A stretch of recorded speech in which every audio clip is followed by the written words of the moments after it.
ሰላም ጤና ይስጥልን ተመልካቾቻችን ከፋና ሚዲያ ኮርፖሬሽን ግንባታ ላይ ትኩረቱን የሚያደርገው የውሃ ልክ መሰናዷችን ተጀምሯል። በዛሬው የውሃ ልክ መሰናዷችንም ጥራትን ጉዳያችን አድርገናል። በግንባታ ዘርፍ ጥራት፣ ደህንነት፣ እምነትና ዘላቂነትን የሚመለከት ጉዳይ ነው። እንግዲህ ከምንረገጠው ሴራሚክ እስከምናበራው አምፖል፣ ውስጥ ለውስጥ ከምንቀብረው ፓይፕ እስከምንዘረጋው ኤሌክትሪክ ያሉ የግንባታ ምርቶች ጥራት ከሌላቸው ዋጋ አይኖራቸውም እና እኛም ዛሬ በጥራት መንደር ተገኝተን የግንባታ ግብአቶች እንዴት ነው የጥራት ምዘና የሚደረግላቸው ስንል ቆይታ እናደርጋለን። ከዛ አስቀድሞ ግን በዚህ በጥራት መንደር ውስጥ ምርቶቻቸውን ምዘና የሚያስደርጉ ደንበኞች፣ አምራቾች ሰርቲፋይድ መሆናቸው፣ የጥራት ማረጋገጫ መያዛቸው ምን ጠቅሟቸዋል ስንል ቆይታ አድርገናል። እሱም ፕሮግራም ተከታትለን እንመለስ።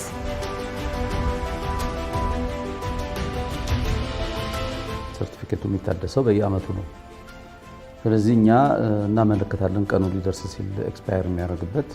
ከዛ በኋላ ራሳቸው ይመጣሉ፣ ሳምፕል ይሰጡናል። በዚህ ይሄን ሳይዝ አዘጋጁ ይሉናል። ከዛ በኋላ እኛ በምርት ሂደት ላይ ነው የሚመጡት። ባይዘው ዝም ብሎ ተመርቶ የተቀመጠን አይደለም። ሲመጡ ሳምፕል ይወስዳሉ። በሆል ፕሮሰስ ደግሞ ቼክ ያደርጋሉ። ከጥሬ ዕቃ ጀምሮ እስከ ፋይናል ፕሮዳክት ያለውን ነገር ቼክ ያደርጋሉ። ማሽኖቻችንን ካሊብሬትድ መደረጋቸው፣ የተለያየ ካሊብሬሽን ስራ ይሰራል። እሱም በደንብ በየጊዜው ካሊብሬትድ መደረጋቸውን እሱም ቼክ ያደርጋሉ። ዝም ብሎ ምርቱን ብቻ ወስዶ ቴስት አድርገው አይደለም ሰርቲፊኬት የሚሰጡን። በሆል ፕሮሰስ ነው ቴስት የሚያደርጉት። ወደ ገበያ ከመውጣታችን በፊት ሰርቲፊኬት የምርቱን ጥራት የሚያረጋግጥ ሰርቲፊኬት መያዝ ተገቢ ነው፣ አስገዳጅ ነው። ስለዚህ መጀመሪያ እሱ ነው መያዝ ያለበት ማለት ነው። ይሄ ማለት ምንድነው? ምርቱ ገና እየተመረተ እያለ በሙከራ ጊዜ ሂደት ጀምሮ ምርቱ ብቁ መሆኑ ሲረጋገጥ ነው ወደ ገበያ የሚወጣውና በዛ መንገድ የሚደረገው። ይሄ ሲደረግ ደግሞ የኢትዮጵያ ተስማሚነት ምዘና ድርጅት ወደ ተቋማችን በመምጣት ሳምፕል ይወስዳል። ይህንን ሳምፕል በሚወስድበት ጊዜ ካውንተር ሳምፕልም ያስቀምጣል። ስለዚህ እሱ መደበኛ በሆነ መንገድ የሚወስዳቸው በተለያየ ጊዜያት በመካከል በየ3 ወሩ በየወሩም የሚመጣበት ጊዜ አለ። ሁለተኛው ደግሞ የምርቱን ጥራት ለማረጋገጥ ሰርፕራይዝ ቼኪንግ ወይም ድንገተኛ የሆነ ቼክ የማድረግ ሂደት አላቸው ማለት ነው። የምናመርተው ፓይፕ ለምሳሌ ሚኒማም 50 ዓመት ማገልገል አለበት። በየ5 ዓመቱ በየ10 ዓመቱ የሚፈነዳና የሚበላሽ አይነት ከሆነ ግን ፓይፕ ብቻ አይደለም የሚቀየረው፣ መንገድ ይቆፈራል፣ የኤሌክትሪክ መስመር ሪሎኬት ይደረጋል፣ የቴሌ መስመር ሪሎኬት ይደረጋል፣ የውሃ መስመር ካለም እንደዚሁ፣ ወይም የፍሳሽ ከሆነ የሚጠገነው። ትልልቅ ከተሞች በዚህ በኮሪደር ልማት ምክንያት ብዙ ኢንቨስት የተደረገባቸው ስለሆነ የሚያማምሩ ወኮች በተሰሩበት አኳኋን ነገ ጠዋት ፓይፕ በመፈንዳቱ ምክንያት ትክክለኛ ያልሆነ እቃ በመጠቀማችን ምክንያት ለሚመጣው ችግር ኮንሲኩዌንስ ብዙ ነው።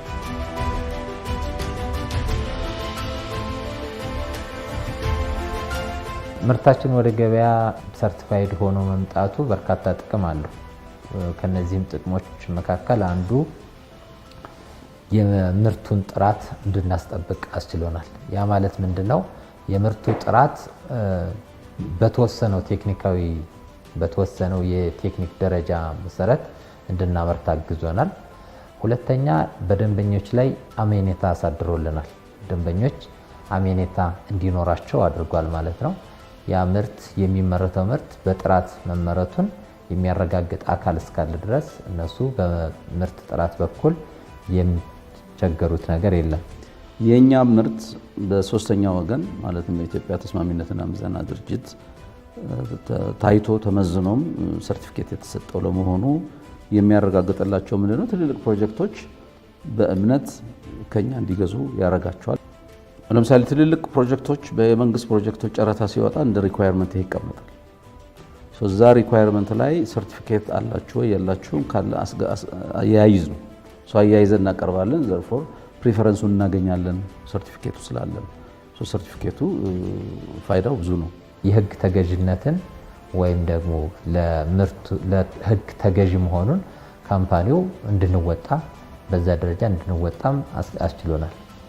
ከዛ ባለፈ የምርቱን ይህን በጥራት የማምረት ባህላችን እንዲሆን አድርጎናል። ከዛ በተረፈ የገበያ አብላጫ እንድናገኝ አድርጎናል። የገበያ አብላጫ የምናገኝበት ምክንያት የተለያዩ የሰርቲፊኬት በሚጠይቁ ምርቶች ላይ የዚህ የሰርቲፋይድ በመሆናቸውና ጥራትን በሚጠይቁ ፕሮጀክቶች ላይ እና ደንበኞች ላይ አብላጫ ገበያ እንድናገኝ አድርጎናል ማለት ነው። ወደ ውጭ የሚላከው አንድ ሲምፕል የሆነ ለምሳሌ አንድ እቃ ቢመጣ ከውጭ ቢመጣ ሳምፕል ይወሰዳል። ዲፔንዲንግ ኦን ራንደሚንግ ሳምፕሊንግ ሜቶዶሎጂው ከዛ በኋላ ይሄድና እዛ ያለው ላቦራቶሪ ይሄ ነገር ያሟላል ይሄ ነገር አያሟላም ምናምን ብሎ ነው በቃ ቴስት ሪፖርት ነው የሚሰጠው፣ ሰርቲፊኬት አይደለም። አሁን እዚህ መምጣቱ ግን ምንድነው አንደኛ ከጊዜ አንጻር ጀርመን ሀገር ልከሽ ወይ ሳውዝ አፍሪካ ልከሽ ቴስት የምታስደርጊው ለአንድ እንትን ፕሮዳክት ነው። እዚህ ግን ኮምፕሊት የሆነ ሰርቲፊኬት ነው የሚሰጠው፣ የፕሮዳክት ሰርቲፊኬት ነው የሚሰጠው። ስለዚህ እዚህ መሆኑ በተለይ አሁን ባለው የሀገራችን ብዛት ያላቸው የኢንፍራስትራክቸር ዲቨሎፕመንት ፕሮጀክትስ በሚካሄዱበት ጊዜ ወደ ውጭ እየላክሽ ሳምፕል አዋጭም አይደለም in terms of cost, in terms of time ብዙ ፕሮጀክቶችን ሊያጓተት ስለሚችል እዚህ በመሆኑ ፕሮጀክቶቹን በጊዜ በተሳለጠ መልኩ እንዲሄዱ በጣም ከፍተኛ ጠቀሜታና ፋይዳ ነው ያለው። በቀላሉ የሚታይ ነገር አይደለም። ዝም ብሎ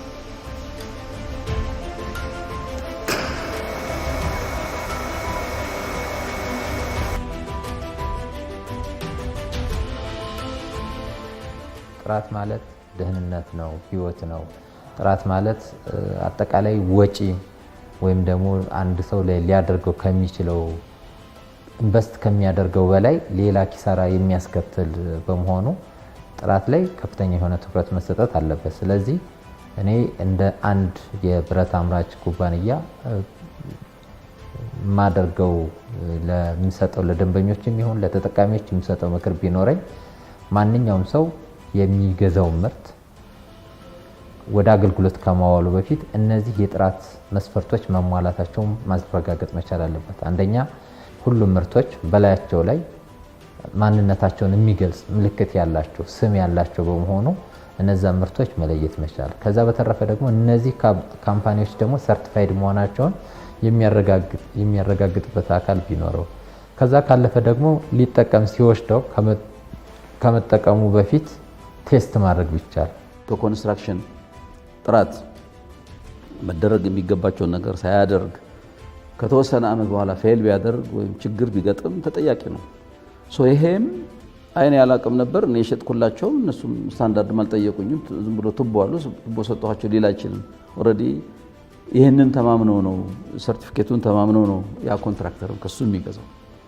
ስለዚህ በኋላ የሚመጣው ሪስክ ካለ ተጠያቂ ሊያደርገው ስለሚችል ደንበኞች በትክክለኛ ኳሊቲ ከሚያመርት ደንበኛ መግዛታቸው ለራሳቸውም እፎይታ ነው።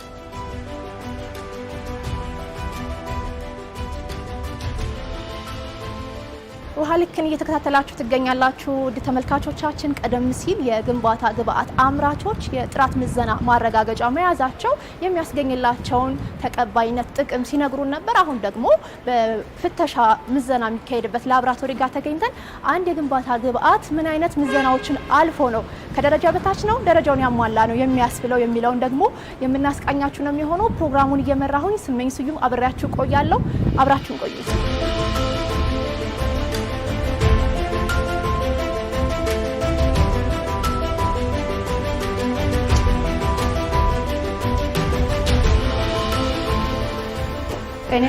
ደህና መጣሽ። ሌው እባላለሁ። የሜካኒካል ላቦራቶሪ ሴራሚስት ነኝ። እንኳን ደህና መጣሽ። የሴራሚክ እና ሲሚንቶ የፍተሻ ላቦራቶሪ ቤተ ሙከራችን ነው። እንኳን ደህና መጣሽ። እንኳን ደህና ቆያችሁ። እሺ፣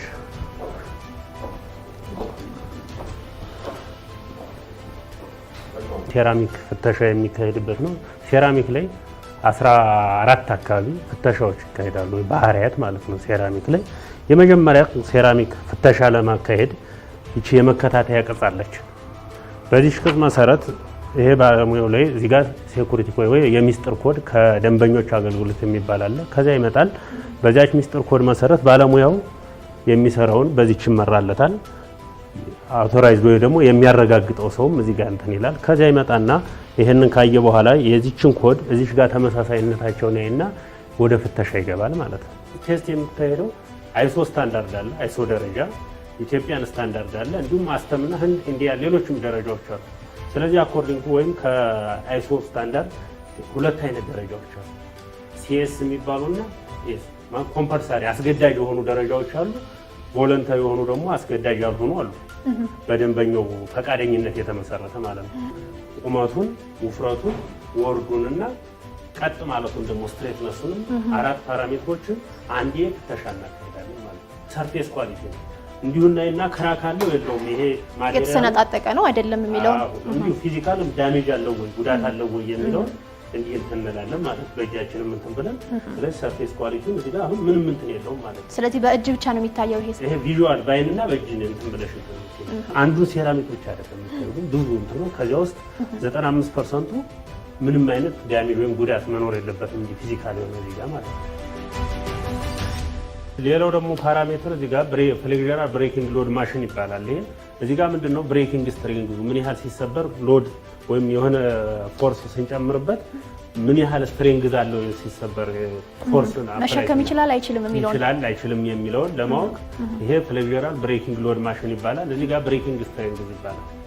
እዚህ ጋር አንድ ኤግዛምፕል ብናሳይ ሲሰበር ብዙ ደቂቃ ስለምናወስድብን አንድ ሳምፕል ማየት እንችላለን ማለት ነው። እሺ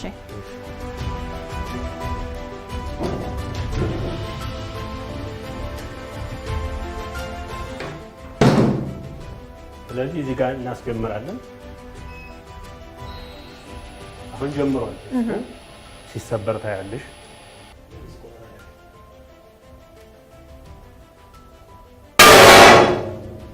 ብሬኪንግ ስትሬን ወይም ብሬኪንግ ስትሬን ብዙ 1540 አካባቢ። ይሄ ማለት ኖት ለዛን 1000 ቢሆን ለምሳሌ ጥሩ ነው ማለት ነው።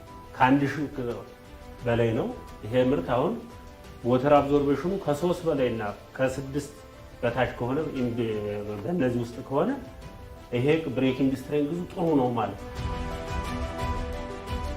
ሌላው ፓራሜትር ወተር አብዞርቤሽን ወይም ውሃ የመያዝ ውሃ ሲደፋበት የመምጠጥ ወይም የመያዝ ባህሪውን ነው። 5 ፒስ እዚህ ጋር እናስገባለን። የመጀመሪያ ማስ እንለካለን። ማስዋን ነው ያ ወይም ክብደቷን ማለት ነው። ከዚያ ክብደቷን ከለካም በኋላ እዚህ ጋር ይሄ ወተር አብዞርቤሽን ማሽን ነው። እዚህ ውስጥ እናስገባዋለን ማለት ነው። እዚህ ውስጥ እናስገባና ካስገባን በኋላ ዋተር ላይ እዚህ ጋር ማሽኑ ሴት የተደረጋለ። በዚህ መሰረት ያን ደቂቃ ራሱ ማሽኑ ያቆማል። እንትን ካቆመ በኋላ እናወጣና እንደገና ክብደት 2 እንለካለን። ከዚያ ክብደት 1 ማለት ያው ውሃ ሳይኖረው ውሃ ካለው በኋላ ያው ማሱ ይጨምራል ማለት ነው። ከዚያ ከማሱ ላይ ወይም ከክብደት 2 ላይ ክብደት 1 እንቀንስና ካልኩሌት አድርገን ወተር አብዞርቤሽኑን እናገኛለን ማለት ነው። ለምሳሌ ደንበኛው የኔ ወተር አብዞርቤሽን ሴራሚኬ በዚህን መስፈርት መሰረት ነው። ብዙ አይነቶች አሉ። እስከ 0.3 አለ፣ እስከ 0.5 እስከ 0 እስከ 3 አለ፣ ከ3 እስከ 6 እያለ ከ10 በላይ እያንዳንዳቸው ፐርፐዛቸው እንደያንዳንዱ እዚህ ጋር ፍሎር ላይ ያለና ግድግዳ ላይ ያለ የተለያየ ነው። ስለዚህ በዚያ መሰረት ደንበኛው ዲክሌር ባደረገው መሰረት የሚያመጣው እንትን በዚያ መሰረት ወተር አብዞርቤሽኑ አሟላላ። ለምሳሌ ከ3 በልጦ ከ6 ደግሞ እኩል የሆነ ወይም የሚያንስ ነው ምርቴ ካለ በዚያ ውስጥ መሆን አለበት። 7 ቢሆን ወይም 6.5 ቢሆን አላሟላም ማለት ነው። ወይም ከ3 እና ከዚያ በታችም ከሆነ ያ ምርት በዚያ ውስጥ አይደለም ማለት ነው። የተመረተው ውስጥ ነው እንጂ ለሌላ ነው ማለት ነው። ስለዚህ እኛ አሟላ አላሟላም እንላለን በዚያ መሰረት ማለት ነው።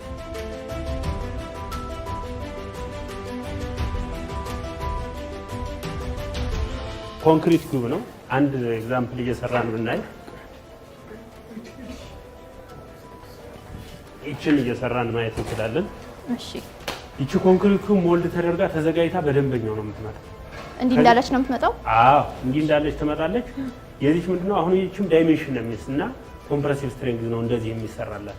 ዳይሜንሽኑ ምንድነው የሚለው ነው ዊድዝ አለ ወርዱ ማለት ነው። ሌንግዝ አለ እንደዚህ። ከዚያ ከፍታዋ ደግሞ አለች። ስለዚህ ርዝመቱ ስፋቱና ከፍታው ነው የሚለካው። ከፍታው ነው ይሄ ዳይሜንሽን ይባላል በአጠቃላይ ማለት ነው። አሁን እዚህ ጋር ዳይሜንሽን ጨረስኩ ማለት ነው። ዳይሜንሽን ከጨረስኩ በኋላ ወደዚህ ኮምፕሬሲቭ ስትሬንግዝ እሄዳለሁ ማለት ነው። ከዚያ እዚህ ጋር እመርጣለሁ። እዚህ ጋር የሚሰበረው አሁን ኮንክሪት ኪዩብ አለ፣ ሲሚንቶ አለ፣ ብሎኬት አለ። አሁን እዚህ ጋር እኔ ኮንክሪት 150 በ150 ሚሊ ሜትር የሆነውን እሱን ሴሌክት አደርጋለሁ ወይም እመርጣለሁ ማለት ነው። ከዚያ አስጀምራለሁ።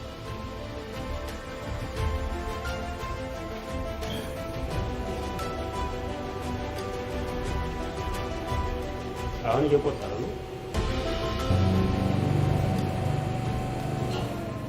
አሁን ብሬክ አደረገ። 1140 ኪሎ ኒውተን ፎርስ አፕላይ ሲያደርግ ሲጫነው ብሬክ አደረገ ማለት ነው። አሁን ይሄ ለኤሪያው ይሄ እንደገና ይካፈላል። ያኔ ኮምፕሬሲቭ ስትሬንግዝ ይገኛል ማለት ነው። ሊያ ውዴ ሲኒየር ባለሙያ ለሰጠህን ጊዜ ለሰጠህን ሀሳብ እጅግ አድርገን እናመሰግናለን። እኔም አመሰግናለሁ። ተመልካቾቻችን በዚህ ክፍል እንግዲህ የግንባታ ግብአቶች እንዴት ነው ምዘና የሚደረግባቸው የሚለውን አይተናል። ሌሎች የሚቀሩ ክፍሎች አሉ። ሌሎች ጋርም ገብተን ደግሞ እንዴት ነው የሚመዘኑት የሚለውን አብረን የምናይ ይሆናል። አብራችሁን ቆዩ።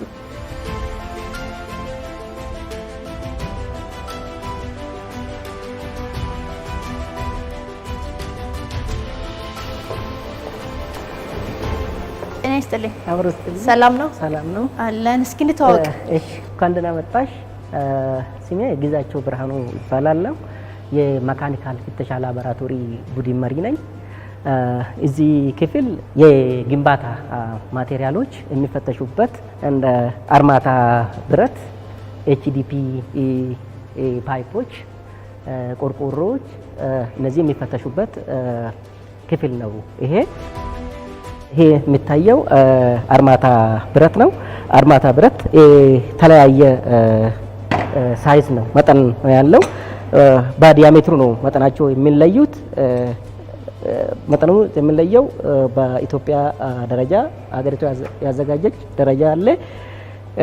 ኢትዮጵያ ያላት አስገዳጅ ደረጃዎች አንዱ የአርማታ ብረት ደረጃ ነው።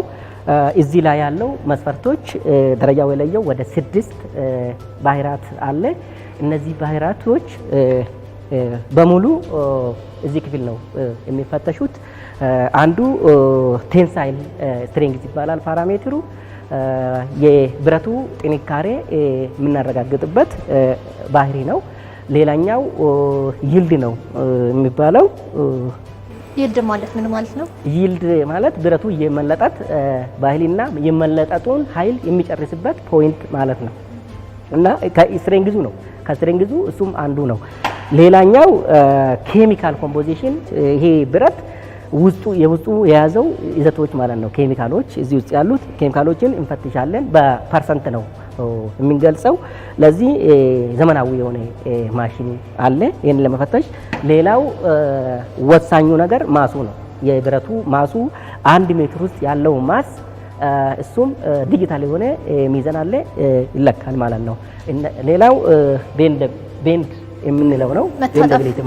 የመጣጣፍ ባህሪ በእያንዳንዱ ግንባታ ላይ ሲሰራ ስለሚጣጠፍ እሱም አንዱ ባህሪ ነው ማለት ነው። አሁን ባለ 10 የሆነ ብረትን እየለካው አሳያቸዋለሁ ማለት ነው። እሺ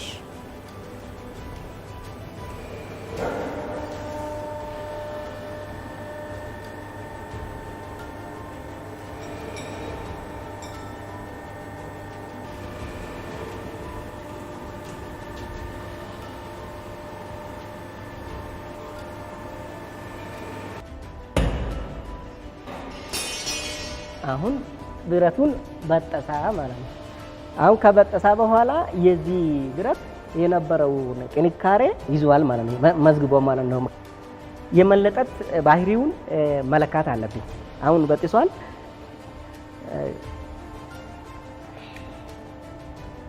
አሁን ጥንካሬው ነው ያየነው። ጥንካሬው አይተናል። አንደኛው የብረት ባህሪ የመለጠጥ ባህሪ ነው። አንደኛውና ወሳኙ የመለጠጥ ባህሪ ኦልሬዲ ቅድም ያሳየው ደረጃ ያስቀመጠ ነገር አለ። አሁን እኔ ቼክ እያደረኩ ያለው ልክ እዛ ውስጥ ገብቷል ወይ ነው እና መጀመሪያ ተለክቷል። እዚህ ማርክ አለ መጀመሪያ ለክቼ 50 ሴንቲ ነው። አሁን ደግሞ ከተለጠጠ በኋላ የሆነ ይጨምራል። የሚጨምረው ደረጃ ላይ ተቀመጠ በዛ ልክ መሆኑን ቼክ አደርጋለሁ ማለት ነው። 50 የነበረው አሁን 60 ላይ ነው ያለው። ስለዚህ 60 ሚሊ ሜትር ተለጥቷል ማለት ነው ይሄ ብረት። ስለዚህ እዚህ 60 ይሰጠዋል ነው። ስለዚህ አሁን የዚህ ብረት ጥንካሬውን ቅድም ያልኩት ይልዱንም ስትሬንግዙንም ብረቱ ሰጥቶኛል ማለት ነው። ከዚህ አሁን ከኔ የሚጠበቀው ምንድነው? ይሄንን ሪዛልት ከዚህ ከካሊብሬሽን ቫልዩ ጋር አይቼ እዛ ሎክ ቡክ ላይ መዝግቤ ሪዛልትን ደረጃ አሟልተዋል ወይስ አላሟላም? ይሄ ብረት ይነገረናል ሲመጣ በዚህ ልክ ነው የሚመጣ ተናግሮኛል። ያው 500 ብሎኛል። 500 ትንሹ ውጤት 500 ነው ብሎ ሰጥቶኛል። ስለዚህ የምር 500 መሆኑን ከዚህ አይቼ 500 ካነሳ ደረጃውን አላሟላም ማለት ነው። 500 በላይ መሆን አለበት። ይሄ እንደምታየው 691 ነው። ደረጃውን አሟልተዋል ማለት ነው ይሄ ብረት። ቀጥሎ ደግሞ ወዴት ነው የምናልፈው? አሁን ቀጥሎ ሌላው እዚህ ክፍል የሚሰራው የፓይፖች የፕላስቲክ ፓይፖች ምርቶች ናቸው። አንድ ፓይፕ ደረጃውን ያሟላ ነው አላሟላም፣ ከደረጃ በታች ነው ልንል የምንችልባቸው ምን አይነት ሂደቶችን ሲያልፍ ነው የሚለውን ትንሽ ስለ ፓይፑ ይንገሩን። ይሄም ከቅድሙ ጋር ከብረቶቹና ከሌሎቹ ጋር ተመሳሳይነት አለው። ለዚህም የተዘጋጀ የኢትዮጵያ ደረጃ አለ። መጀመሪያ 3 አይነት ፓይፖች ነው አሁን ያለ ነው። አንደኛ ይሄ ነገር HDP ወይ ደግሞ ሃይ ዴንሲቲ ፖሊ ኢቲሊን የምንለው የፓይፕ አይነት ነው። ሌላው UPVC የሚባል ፓይፕ አለ። ሶስተኛው PPR የምንለው አለ፣ አረንጓዴው ማለት ነው በየግድግዳ ያለው። ሶስቱም ፓይፖች እዚህ ይፈተሻሉ። በጀርባችን የሚታየው የፕሬጀር የውሃ ማቋቋማ የውሃ ግፊት ማቋቋማ መፈተሻ ማሽን ነው። ከሶርስ ውሃ ከተማ ውስጥ ሲሰራጭ ከሶርስ ይዞ የሚሰራጭ ግፊት አለው።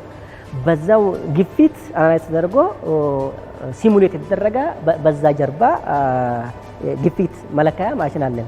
ለዚህ ማሽን ግፊት የሚሰጠው ማለት ነው። ልክ ከተማ ውስጥ ውሃ ሲሄድ የሚያሳድረውን ግፊት ልክ ይገፋል ማለት ነው ይሄ ማሽን። ስለዚህ ያንን ግፊት ለ100 ሰዓት ወይ ደግሞ ለ5 ቀን ያለ ምንም እንትን ተቋቁሞ መጨረስ አለበት ይሄ ፓይፕ ማለት ነው። ያንን ምንም ሳይፈነዳ ሼፑ ሳይበላሽ ከፕሬጀር ታንከሩ ከወጣ ፕሬጀሩን ተቋቁሟል፣ ደረጃውን አሟልተዋል ብለን ልንወስን እንችላለን ማለት ነው ይሄ ፓይፕ። ሌላኛው ሂት ሪቨርሽን ይባላል። ይሄ ደግሞ የአየር ጸባይ አሁን አዲስ አበባ አካባቢ ያለው የአየርና ወደዛ ደግሞ ወደ ጎዴ ወደ ሰመራ አካባቢ ደግሞ ይሞቃል።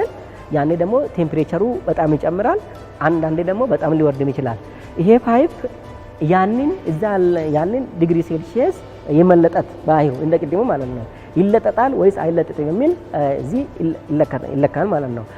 ሌላው ቲክነሱ ነው ውፍረቱ፣ የዚህች ቲክነሱ አለ። ይሄ ሁሉ ደረጃ ላይ የተቀመጠ ነው። እነዚህ መስፈርቶች ማሟላቱ ቼክ እናደርጋለን። ተመልካቾቻችን ዛሬ እንግዲህ በጥራት መንደር ተገኝተን የተለያዩ የግንባታ ግብአቶች እንዴት ነው የጥራት ምዘና የሚደረግላቸው የሚለውን ያስቃኘናቸው እንገኛለን። አሁን ደግሞ ከኢትዮጵያ የተስማሚነት ምዘና ድርጅት ዋና ዳይሬክተር ጋር አጥር ያለ ቆይታ አድርገናል። እሱን ተከታትለን ተመልሰን እንገናኝ። ናሙናዎች ወደ ውጭ ተልከው ጥራታቸው የሚረጋገጥበት ሁኔታ ነበር። ያ የሚረጋገጠው እንግዲህ በውጭ ሀገር ፎሬን ከረንሲ እጥረት እንደ ሀገር አለብን። ያንን ወጪ ሁሉ የሚያስወጣ ከእንደገና ከዋጋ አንጻር ከጊዜ አንጻር ረጅም ጊዜ ውጭ ተልኮ እስኪመጣ ድረስ ለማጓጓዝም ይሁን ከፍተኛ ወጪ ያለበትና ጊዜና ረጅም ጊዜ የሚወስድ የነበረበት ሁኔታ ነበር። አሁን ግን የመፈተሽ አቅማችንን በማስፋት ትላልቅ ኢንቨስትመንቶችን በማከናወን የምርትን ጥራት ለማረጋገጥ ሰፊ ስራዎች ተሰርተዋል። ወደ ሀገር ውስጥ የሚገቡ ምርቶች ጥራታቸውን የጠበቁ እንዲሆኑ 24 ሰዓት ያለማቋረጥ እሁድን ጨምሮ በ7 ቀን 24 ሰዓት የሚሰራ ቲም በጅቡቲ ወደብም ላይ አለን። በተለይ በኮንስትራክሽን ዘርፍ ላይ ያሉ አገልግሎት የሚሰጡ ተቋማት ይህንን አገልግሎት እንዲሰጡ በሁሉም ቅርንጫፎች ላይ ይሄ አገልግሎት አለ። ሰርቲፋይድ የሆኑ ካምፓኒዎች በተለይ ዓለም አቀፍ እውቅና ያለው አክሬዲትድ በሆንባቸው የፍተሻ ስኮፖች ላይ መስኮች ላይ ሰርቲፋይድ ከሆኑ የትኛውም ሀገር ላይ ተቀባይነት ያለው ነው። አንዳንድ ሀገራት ግን በራሳቸው መስፈርት ወደ ሀገራቸው እንዲገቡ ማድረግ ይፈልጋሉ እና በዛም እንፈትሻለን። ግዢ የሚፈጽም የመንግስት አካል ይሁን የግል ተቋም የኢንስፔክሽንም ስራዎችን በልክ ግዢዎች በሚፈጸሙበት ጊዜም የጥራት ማረጋገጫዎችን ቼክ እያረጋገጡ መኖሩን እያዩ ለፍተሻም ናሙናዎችን እየላኩ ሪፖርቶችን እየተቀበሉ ቢያከናውኑ የሀገራችንን ኢኮኖሚ ከማፋጠን አንጻር ከፍተኛ አስተዋጽኦ ዘላቂ የሆነ ልማት በሀገራችን እንዲኖር ከፍተኛ ድጋፍ የሚያደርግ ነው። ተመልካቾቻችን በዛሬው የውሃ ልክ መሰናዷችን በጥራት መንደር ተገኝተን የግንባታ ግብአት ምርቶች እንዴት ነው የጥራት ምዘና የሚደረግላቸው የሚለውን ስናስቃኛችሁ ቆይተናል። ስመኝ ስዩም አብሬያችሁ ቆየው። ሳምንት በሌሎች የውሃ ልክ መሰናዶች ወደ እናንተ እንመጣለን። እስከ ሳምንት ቸርን ሰንብት።